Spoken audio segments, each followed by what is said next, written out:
Boom. I'm up.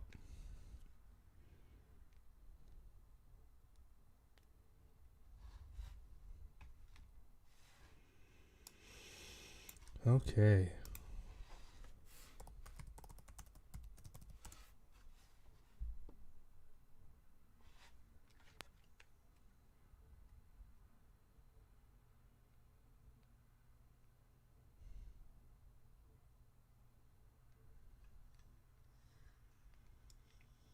Make sure this is working.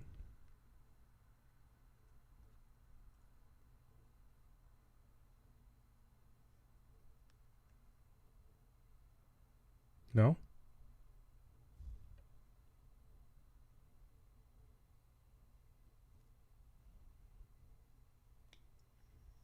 Make sure this is working.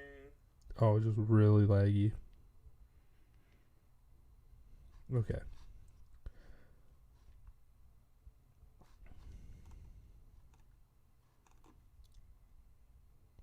I think I've got everything. Let me make sure the other sound is working.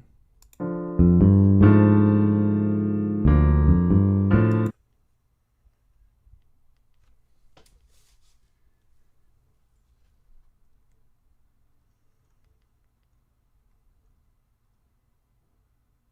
think I've got everything. Let me make sure the other sound is working. Perfect.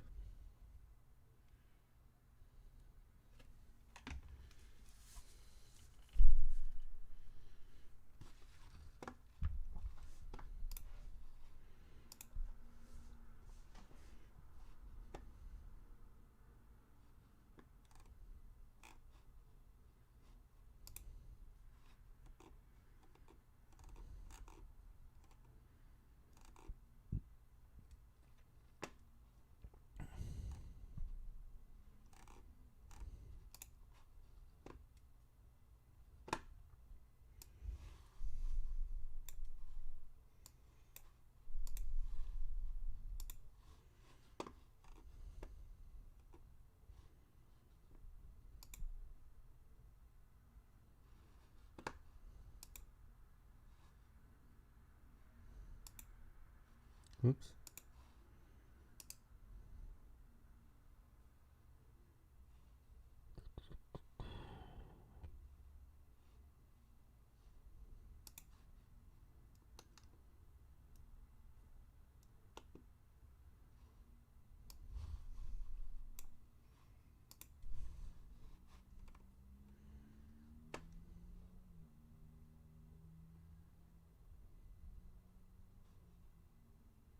Oh, this one's too perfect. Recital.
Dang it.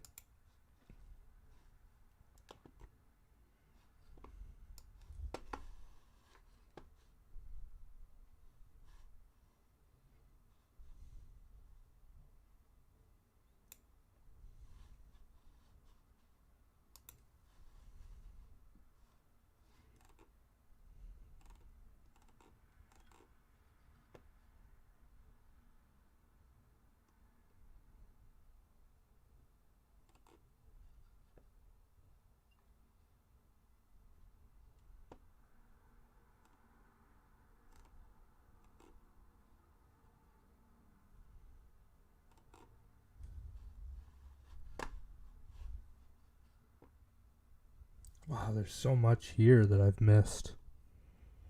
It's crazy. I should, oh, shoot.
This is what happens when I go on break for like a month and a half.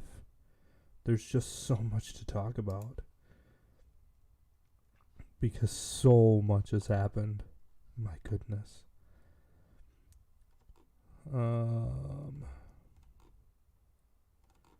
Okay, one more thing that I'm looking for. I just keep on finding other stuff that I'm like, oh, I gotta talk about this, and oh, I gotta talk about this. I'm looking for a specific article here on Twitter.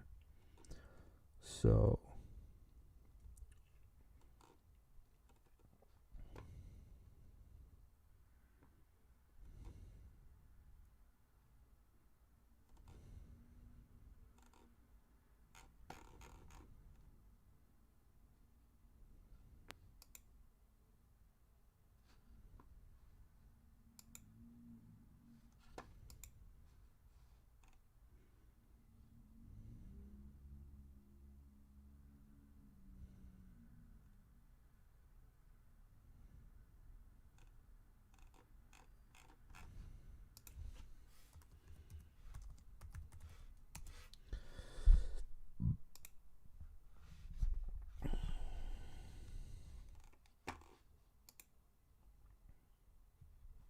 I'm almost ready to go, people. I'm gonna have to tell everybody, oh, don't start until, oh my goodness, 10.5 minutes in. 10.5 minutes I've been doing this. Let's see here. I want to read. Okay.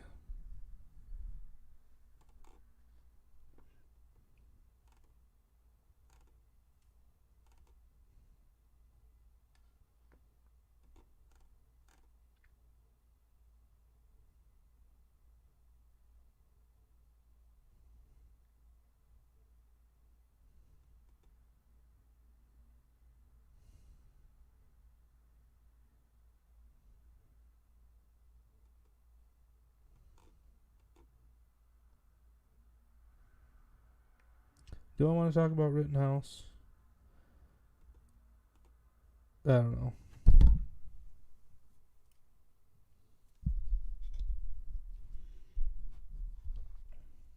This is the last thing I'm going to bring up because this perfectly encapsulates just Democrats and all that they do. Where'd it go? Pooh.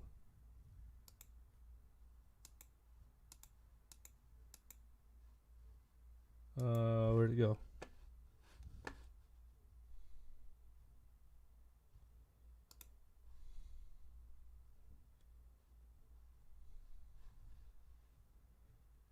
Which way did he go, boss? Which way did he go?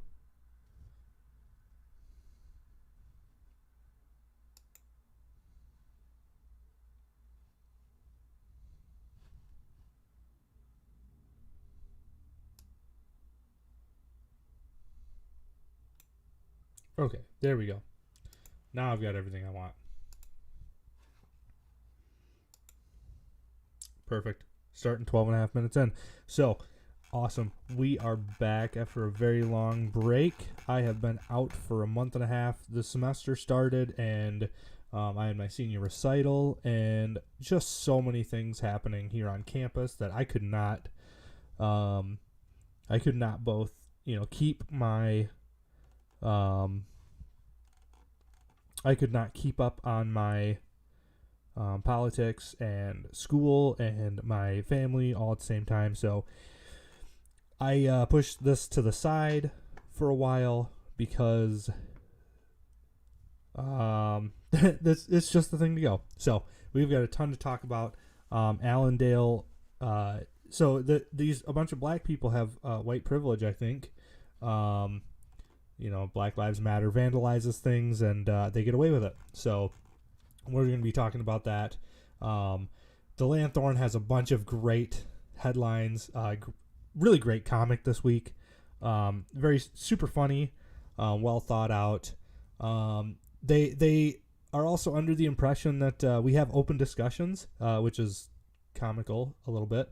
And climate change. Of course, we have to talk about the end of the world because, when don't we talk about the end of the world? We've been talking about the end of the world since, 1970, 1965. So, of course, we have to do that. Plus, Governor Gretchen Whitmer is burning evidence. That's fun. Kind of reminds me of somebody bleaching hard drives.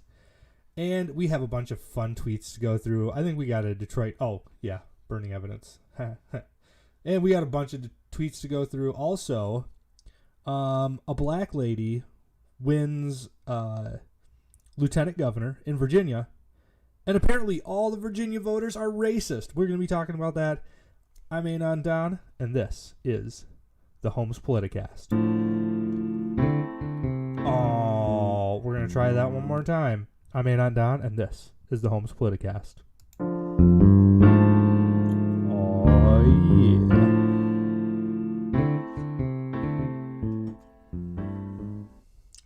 All right.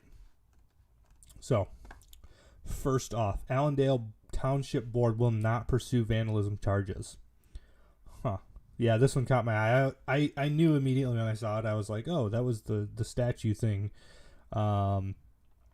This was a controversy, I don't know, I think back in 2019 before the pandemic was all a thing. So let's just dive into this. The Allendale Township Board has decided to discontinue the prosecution against protesters who violated local ordinances involving a controversial Civil War statue in the Veterans Garden of Honor. After thorough consideration, the board also concluded that the number of trials will be required to prosecute the violations will have minimal impact on justice, but will instead create more divisiveness while not adding anything constructive or new to the conversation. We're just going to keep going. Adam Ellenboss, Allendale Charter Township Supervisor, said. So remember his name. I'm going to try and get him on the show to talk about this. So that may be coming soon. Of course, not very many people want to talk to a conservative commentator. So we'll see if he hides in the dark and continues to talk to nobody except for,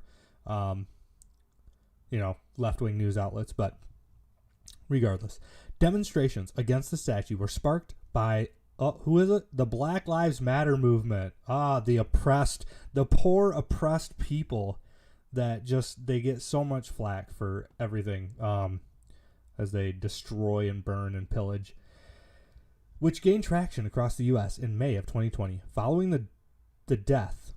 Oh, at least they said the death of George Floyd. At least they didn't say the murder. You know what? Props to the Lanthorn. I give them props for that.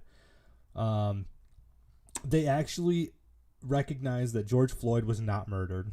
That is great. Statues depicting Confederate soldiers were vandalized, removed, and protested against in cities throughout the nation. Following the call to remove the statue, Allendale's Board of Trustees formed a special committee to address the community's demands regarding the statue. Sorry, I've had too much coffee and I'm getting excited already. Charges were filed earlier this year. Following incidents in early January, activists from several groups, including the Michigan Association of Civil Rights and Justice for Black Lives, used cornstarch to, quote, tar and feather part of the statue, which depicts a Confederate soldier. There were several other protesters, both for and against the removal of the statue. In another incident, the face of the Union soldier was painted with clown makeup and the Confederate soldier's face was broken. The decision to drop the charges was made at the September 27th Allendale Township Board meeting, Ellen Boss said. Allendale's Township Board analyzed the cases and has made the decision to discontinue the prosecution.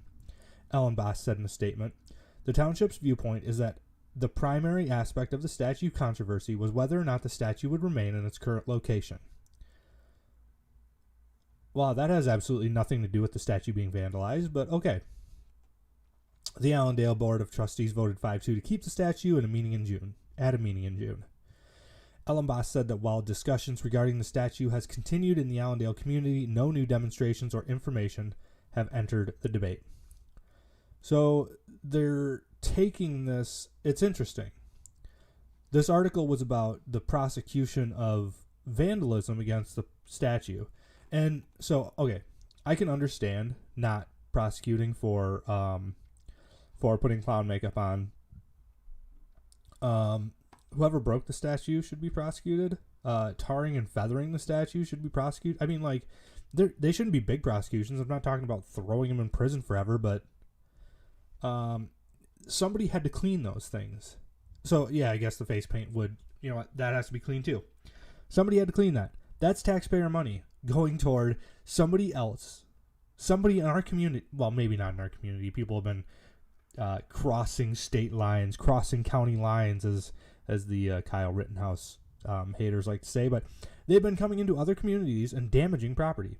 Anybody that damaged property that now Allendale has to clean up, they should be prosecuted by Allendale. Now, of course, it doesn't say, who the people are because all the prosecution was dropped. So,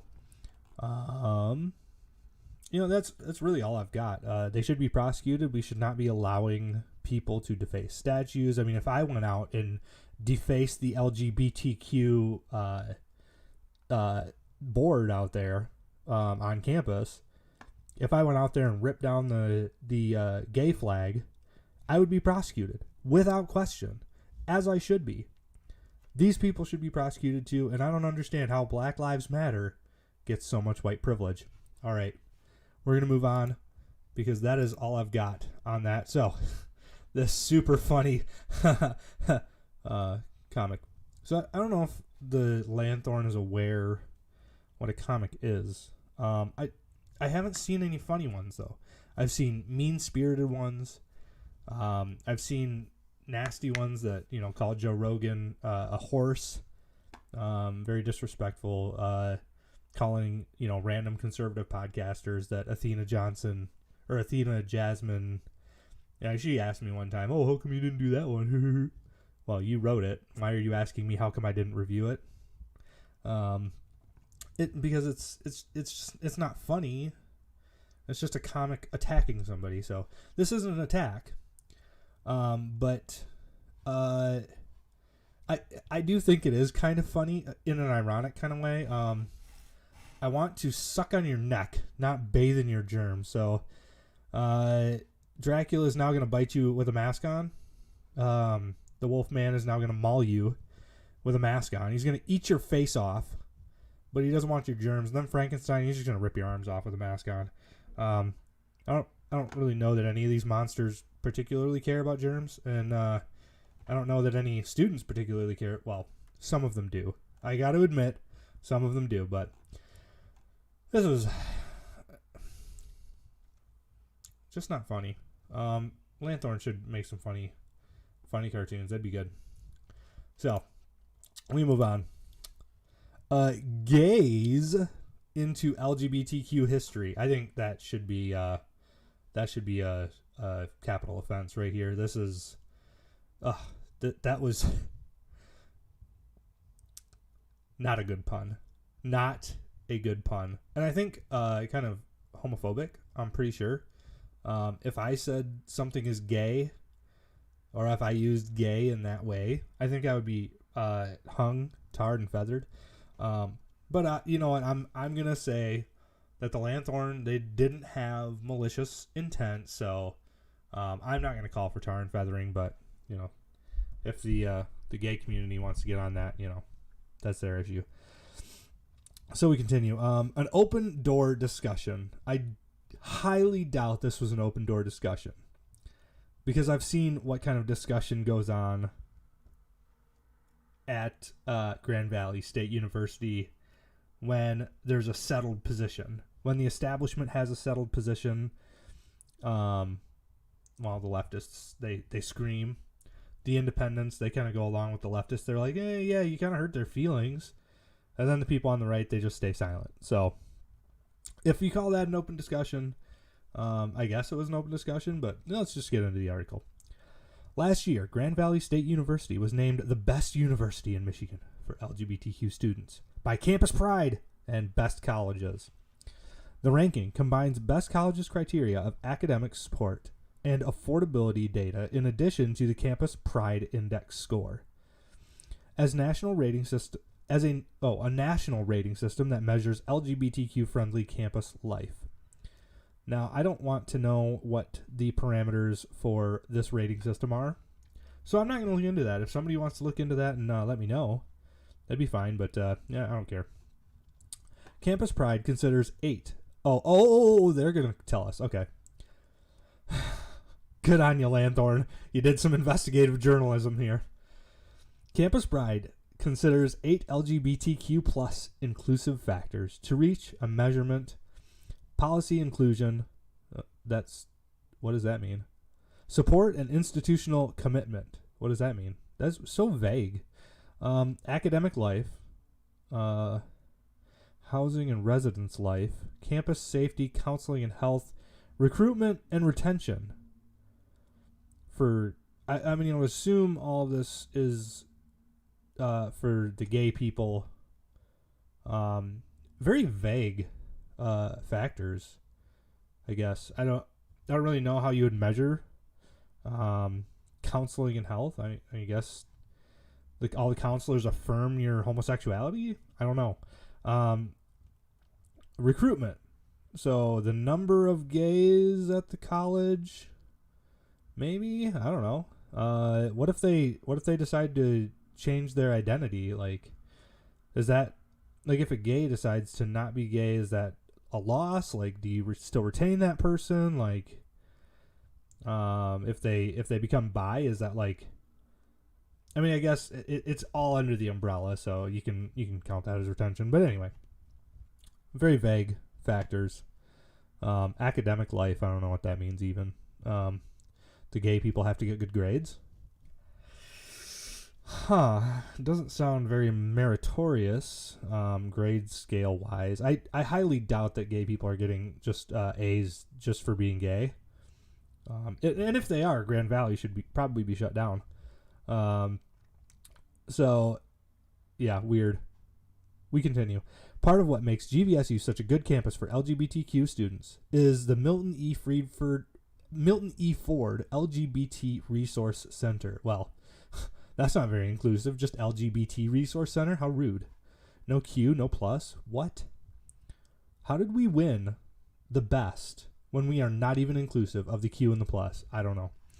This center advocates for institutional equity, promotes community well-being, and provides educational opportunities to create an informed, cohesive, and just campus where community members of diverse sexual orientations, gender identities, and gender presentations are supported and welcomed. All right, I'm already done with this article. Oh. Now, see, how come the gay people are allowed to say queer, but if I say queer, that's like the dirtiest word in existence. See, you can see it right here, queer.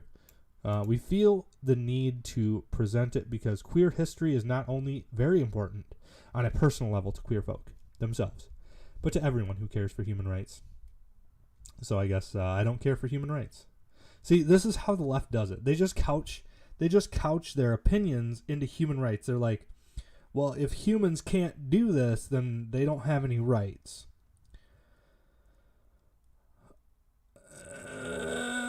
And I'm just going to move right on from that because I think all of my listeners know that just because you can't do it doesn't mean you have no rights. You probably shouldn't be able to murder your babies. That's not a right. Being queer isn't really a right. I mean, I would challenge you to find that outlined in the Constitution anywhere. And I also often wonder where they get their perception of human rights.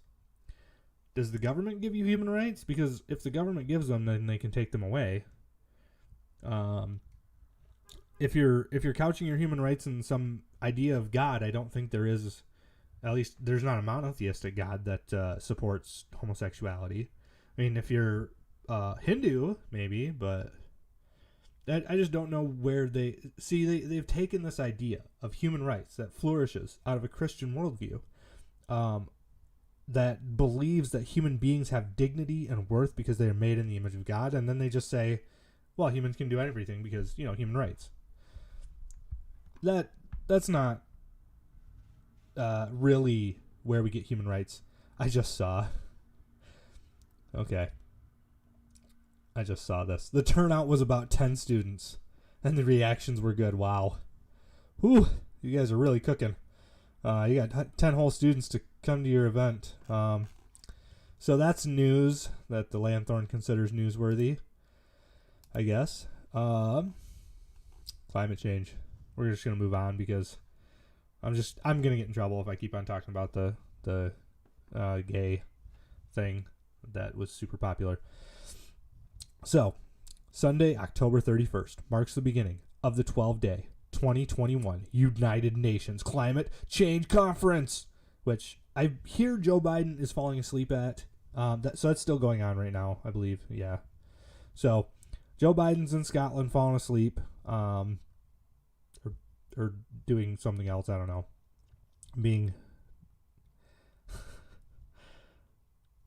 I need to be respectful. That's not disrespectful. Joe Biden's in Scotland falling asleep. I would be falling asleep too.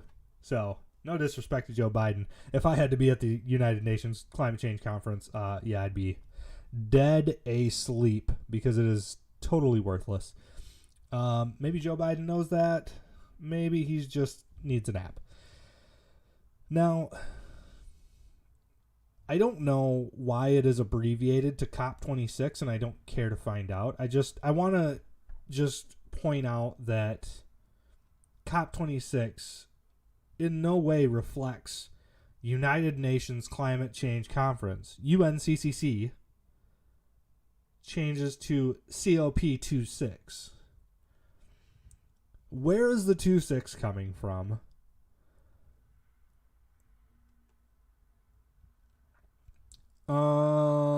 I'm looking. Yeah, Lanthorn doesn't do any investigative journalism into this. They just kind of accept that that United Nations Climate Change Conference is abbreviated to COP26, I guess.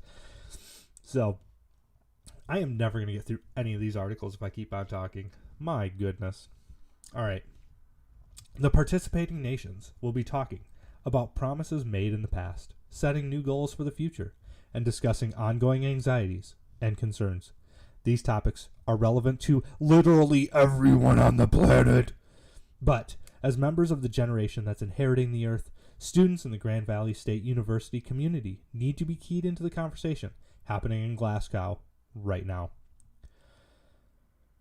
So, this is another one of those open discussions that you're not allowed to disagree with, as far as I'm aware. I would love to be proven wrong if anybody wants to discuss climate change with me on the show. That'd be great. Again, leftists don't really come on right-wing shows because they don't really have very many arguments.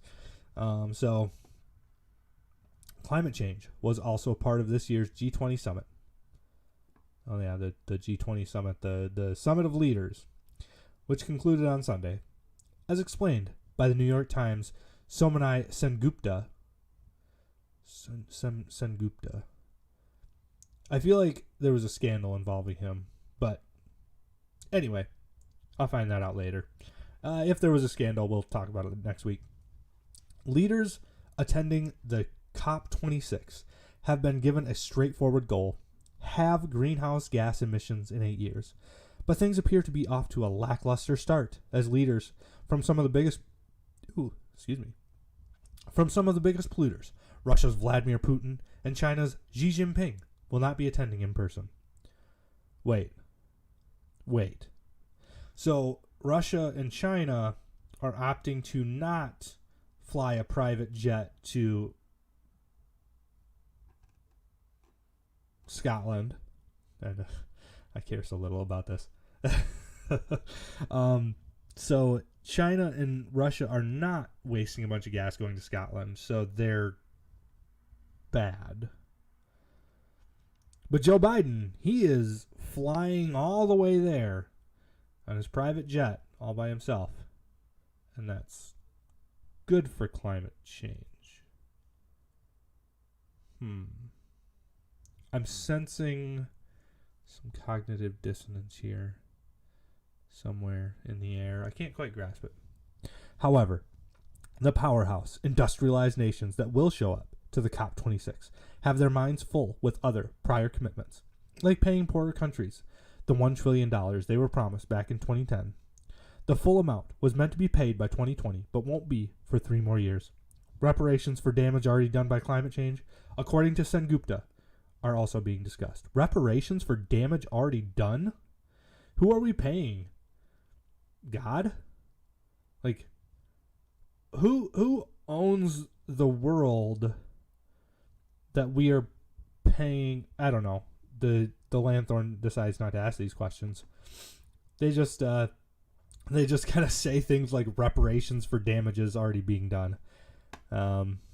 Interesting. However, there are plenty of climate change strategies being talked about on the domestic front. Well, I'd like to see those. I haven't heard any, but the White House's October 28th Build Back Better framework, which primarily focuses on centering the needs of the middle class, will be pitched to Congress and ostensibly used as a guide to inform future legislation.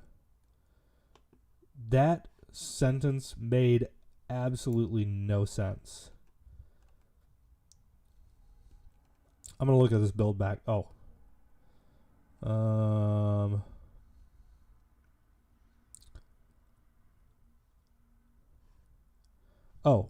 the Build Back Better plan is to cut gas pollution by over 1 gigaton. Okay. From buildings, transportation, industry, electricity. Wait. Advance environmental justice by investing in a 21st century clean energy economy from buildings, transportation, industry, electricity, and agriculture to climate smart practices across our land and waters. That was very detailed. I'm so glad I investigated that. Goodness gracious. So, we're going to be centering the needs of the middle class, and that's going to solve climate change, people. I didn't say it. The Lanthorn said it. I'm just reporting it.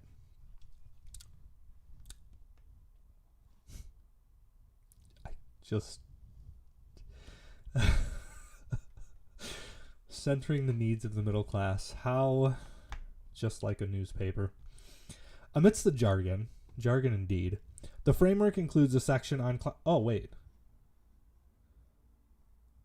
I just read this. They focused in on the same thing I did. They just thought it was a good thing, and I thought it was a dumb thing.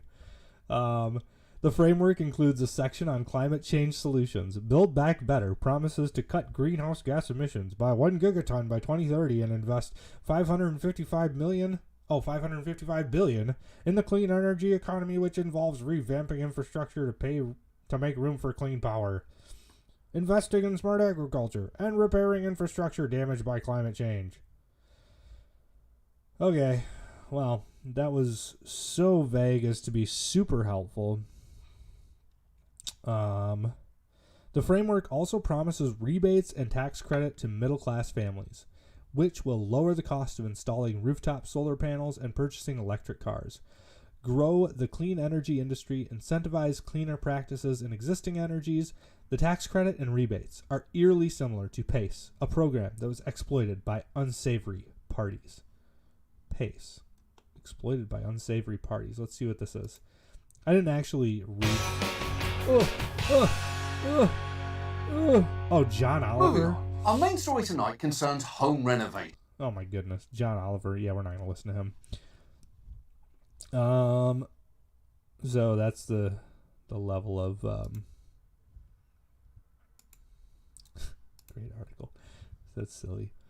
However, despite the strengths and weaknesses of some of its proposed strategies, the framework might not drive much progress, as it's lacking strong support from some key players, like, the entire world.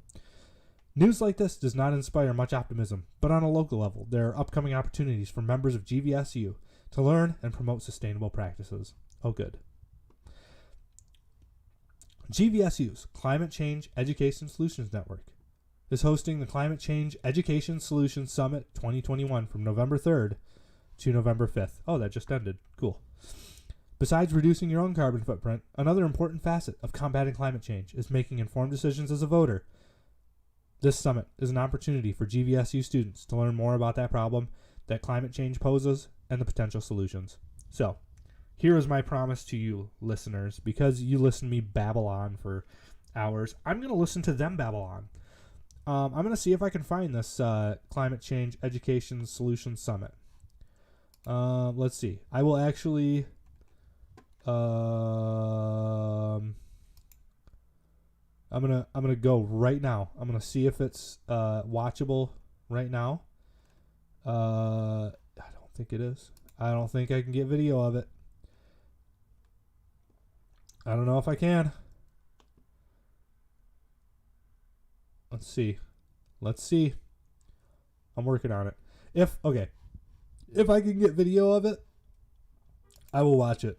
And I will tell you exactly how good it was. I will find for you all of the key points.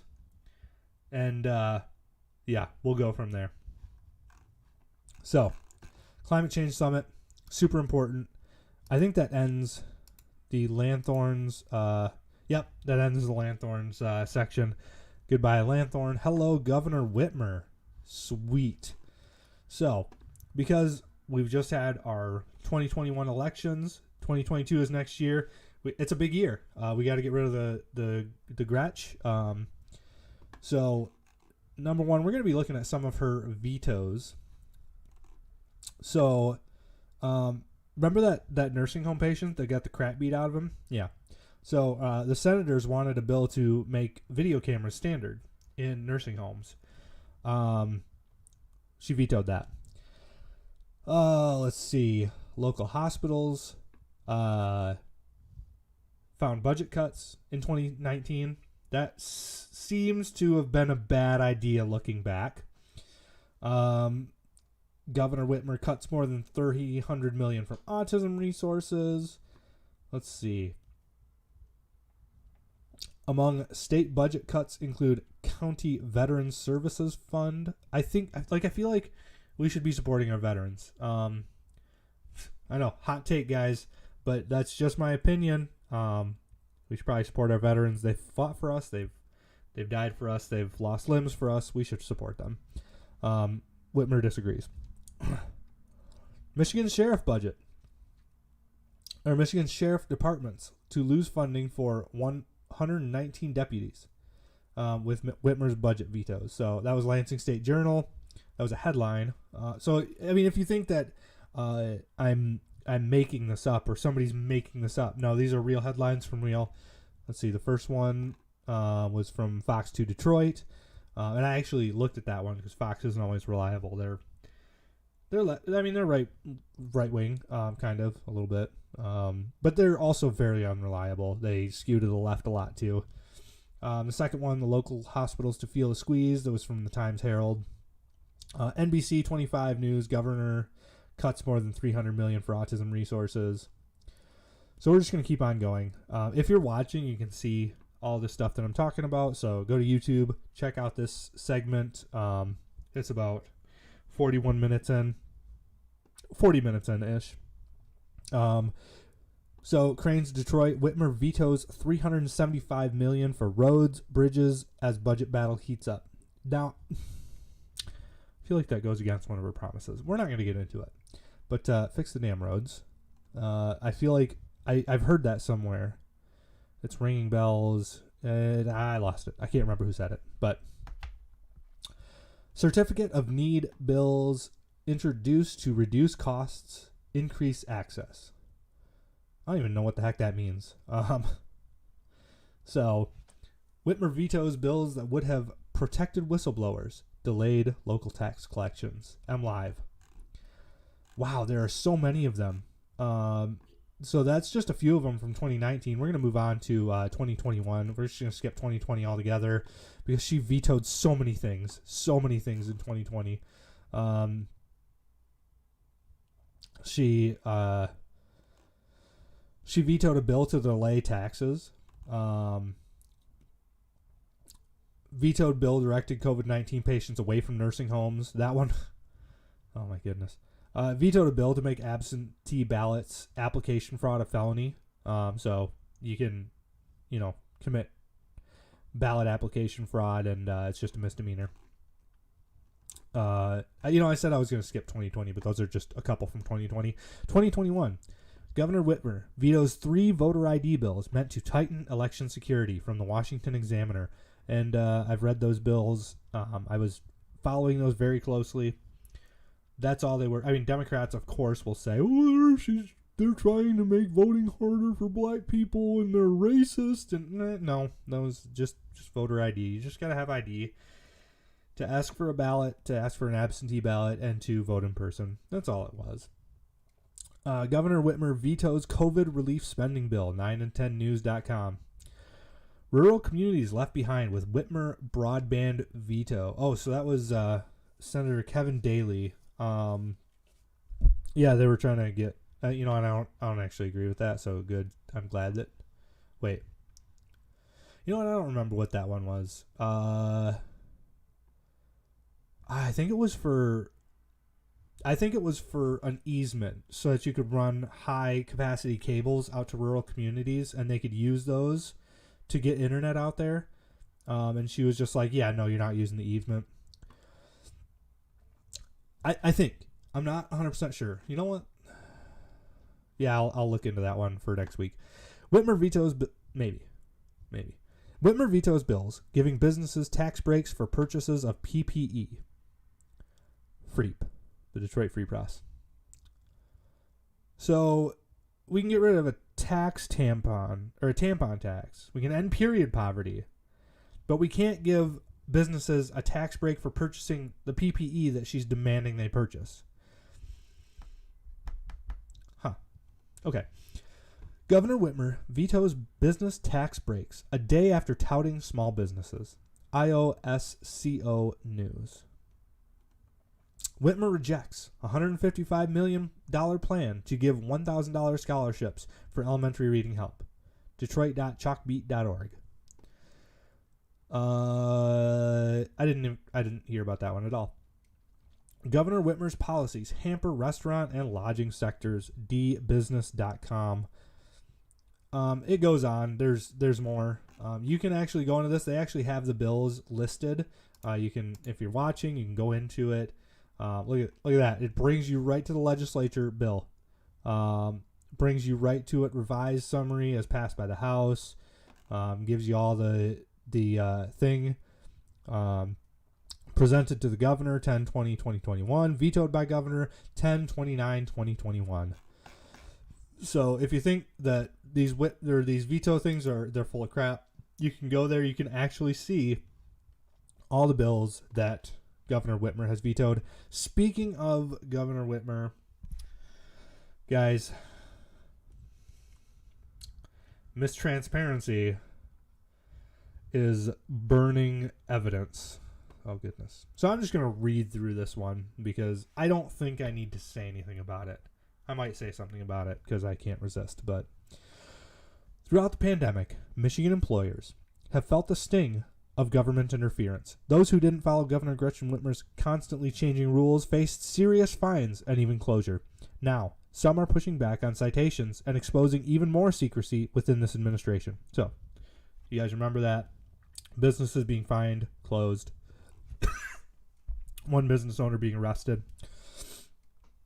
We continue. The Detroit News this week uncovered some alarming details in one investigation related to the city of Port Huron, including how a state workforce safety inspector literally burned, documents and destroyed notes and emails related to the case.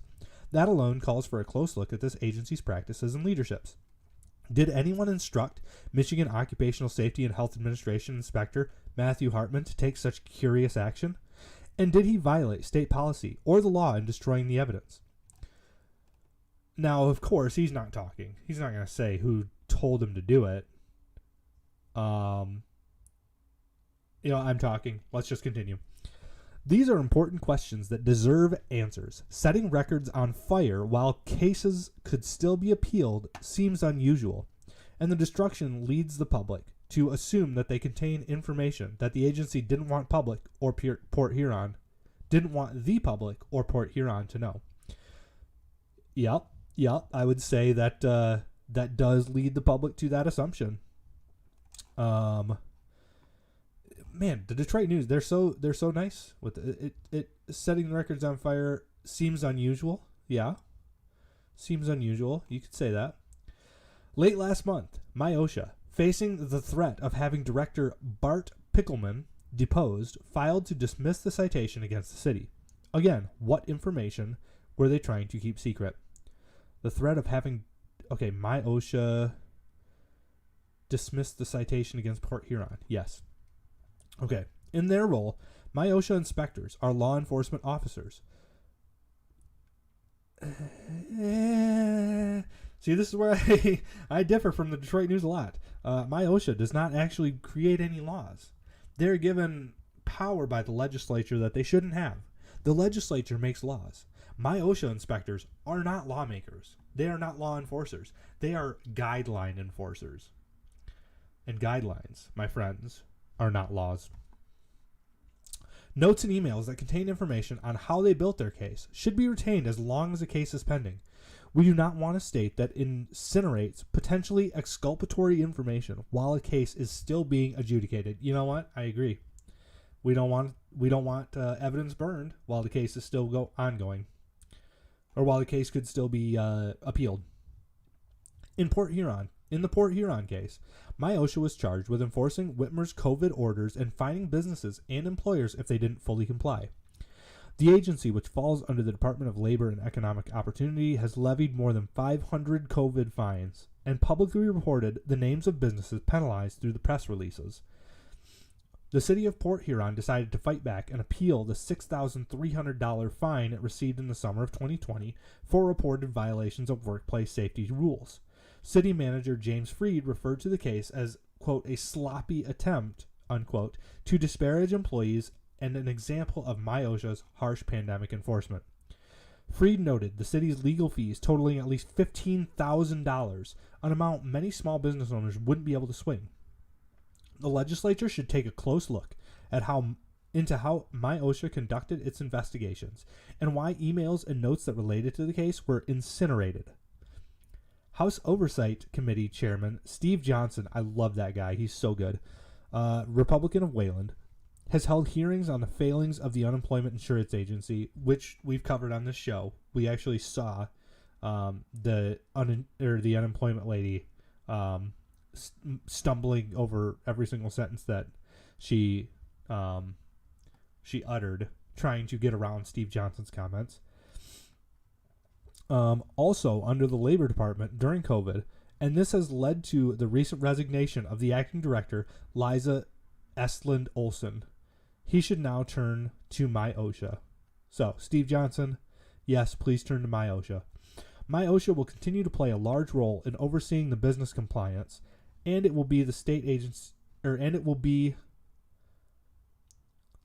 agency to implement President Joe Biden's impending vaccine and testing mandates on businesses with more than 100 employees. Okay, so that's from MyOSHA. They're going to be doing this. So, So once again, we have the wrong branch, Joe Biden, making laws about vaccine and testing mandates, and an unelected organization, MIOSHA, will be enforcing those, not laws. I know that was a little confusing, but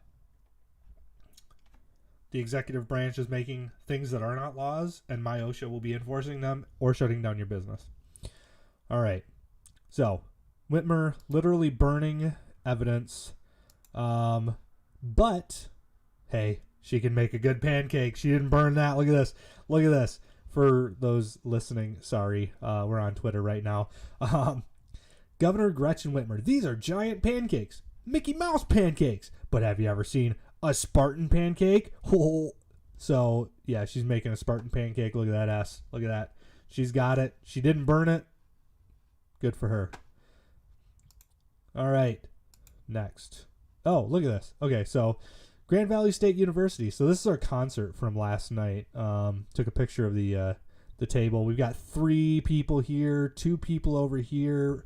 This lady right here. They're all checking students, checking what do you call them? Visitors for their self-assessment, and enforcing mask policies. So we also had a limit on how many people could be in there. So we had like a smaller audience than normal. Like generally these things are sparsely populated, but it was even more sparsely populated with only, 1 or 2 or 3 tickets allowed to each person. I was lucky I got like 5 because I emailed them right on the dot. I was like, I pre-sent the email to get my tickets. So I was able to get 5 tickets. I wasn't able to get very many after that. Actually, I was able to get none after that, but now I've got the hang of it. I'm going to just find out who all wants to be there, get all the tickets that I need. But, yeah, we're wasting a ton of money. All these people are they're probably getting paid for their time. I wouldn't be working without getting paid for it. And, yeah, so just noting that the universities are becoming less efficient as this pandemic moves on. All right, Rashida Tlaib. Wisdom from the Rashida Tlaib Twitter. Either you are for the people who sent you to Congress, or you are with the billionaires, corporate lobbyists, and big pharma. It's time to choose. Now, I seem to remember Rashida Tlaib pushing that we need to vaccinate everybody in the country. So apparently she has chosen big pharma. Detroit, take note. I don't know if you will. You chose Mike Dugan again, so probably not. Okay. Michigan Attorney General Dana Nessel. Elder abuse is a crime that often goes unrecognized and unreported. Michigan's Elder Abuse Task Force is working to tackle this issue and provide resources to reduce barriers facing our aging population. For more information, visit michigan.gov/elderabuse. So remember that bill to put cameras in old people homes that the Democrat governor vetoed? I don't think that's connected at all. I'm just bringing that up because, it seems to be coming to mind for some reason. I don't know. Okay. And finally, the horribly racist people of Virginia elected this lady. If you can't see, she's black. She has got very dark skin. She's melanated, as the young kids are saying now. Very melanated. Winsome Sears, the black female Republican candidate elected on Tuesday as the next lieutenant governor of Virginia, has responded to a rant on MSNBC that portrayed her as a dummy being used to spout, quote, white supremacy by ventriloquist effect. So MSNBC is saying that she's being used as a mouthpiece for white people. Not just white people, white supremacists. So people that hate black people, or people that think that black people are inferior, are using a black person to con the black people into voting for the, it's a convoluted. Get your tinfoil hat out. I mean, MSNBC is going full tinfoil hat. So, frequent MSNBC and CNN contributor Michelle Eric Dyson made an incendiary attack on Sears, the first black woman elected to a statewide office in Virginia history. on the readout with Joy Reid. So, man, attacking a black lady, that's pretty racist, isn't it? I mean, oh, God, good night. Oh, wait, no. The people calling everybody racist for attacking black people are the ones doing it, so that's not racist for them. Reid attempted to enroll Dyson in an attack on Republicans who boasted that 2 or 3 of the successful GOP candidates in Virginia's statewide election were minorities. Reid responded that Republicans could not shake accusations of racism by pointing to Sears, since her Democratic opponent, Hala Ayala, is Afro-Latina and part Lebanese. Oh, she's got more races. That's how it... Okay, so because Sears isn't diverse enough, that's how you get out of it. Okay, I am done with the media for today. I have been going for too long on this thing already, guys. Thank you so much for joining me again on the Home Politicast, listening to me rant and ramble. Just one more thing before I go. I had probably not a listener. They probably don't listen to the show. But I had a person a few weeks back when I did my last show. They said that I'm not very talented, which I agree with. I'm not very talented. I'm kind of untalented. But it was a leftist, so I take that with a grain of salt. So just in that vein. Oh, here it is. Cool. So he said, I don't know what motivated you to do a podcast. Well, if you watch the show, you would know. But will alone is not enough. You are missing a key ingredient, talent. Well, you didn't watch the podcast, so how do you know? If you don't know what motivated me to do the podcast, I say it literally every week. The media suck. They do not do well at getting us just the news. They give us a lot of opinion. That's why I'm here, to give the counter opinion. So, I am missing a key ingredient, talent. Yes, I am kind of a talentless schmuck. I admit that. I'm not very entertaining. You know what? Nobody else is doing it. So, I'm giving you Allendale news. The Daily Wire is oh, shoot, you can't see this. So, the Daily Wire is giving you national news. I'm giving you Allendale news. Doesn't matter if you have a point, if you stumble getting to that point. So, I don't know what he's talking about. Did I stumble? Where did I stumble? Who knows? But he's still following me, so... Thank you, Thumb Mac, for your comment. You know what? If you'd like to come on and tell me how I could do better, you are more than welcome to. We'll have you on the show. Until then, I am Anon Don. This is the Home Politicast, and I will see all of you guys next week.